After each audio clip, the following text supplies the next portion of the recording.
Collector Kutch Bhuj દ્વારા issue કરવામાં આવેલ પાસા વોરંટ અન્વયે પ્રોહિબિશનની પ્રવૃત્તિ કરતા 5 ઇસમોની આજરોજ પૂર્વ કચ્છ પોલીસ દ્વારા પાસા તળે અટકાયત કરવામાં આવી છે। પૂર્વ કચ્છ જિલ્લામાં મોટા જથ્થામાં વિદેશી દારૂની હેરફેર કરતા ઇસમો ઉપર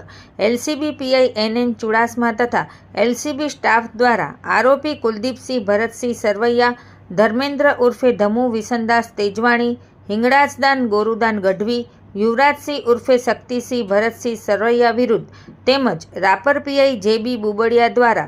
અર્જુનસિંહ હેતુબા વાઘેલા વિરુદ્ધ પાસા દરખાસ્તો તૈયાર કરી મોકલતા પોલીસ અધિક્ષક સાગર બાગમાર દ્વારા પાસા દરખાસ્તોની ચકાસણી કરી કલેક્ટર કચ્છ ભુજને મોકલી હતી। કલેક્ટર આનંદ પટેલ દ્વારા પાસા દરખાસ્તો મંજૂર રાખી આરોપીઓની અટકાયત કરવા પાસા વોરંટ ઇસ્યુ કરાતા એલસીબીની ટીમ તથા રાપર પોલીસ સ્ટેશન દ્વારા 5 ઇસમોને પાસા તળે અટકાયતમાં લઈ રાજકોટ મધ્યસ્થ જેલ, વડોદરા મધ્યસ્થ જેલ, અમદાવાદ મધ્યસ્થ જેલ તથા લાજપોર જેલ સુરત હવાલે મોકલી આપવામાં આવેલ છે। આ કામગીરી કલેક્ટર કચેરી staff, LCB PI NN Chudasama, Rapar PI JB Bubadiya તથા એલસીબી સ્ટાફ અને રાપર પોલીસ સ્ટાફ દ્વારા કરવામાં આવેલ છે।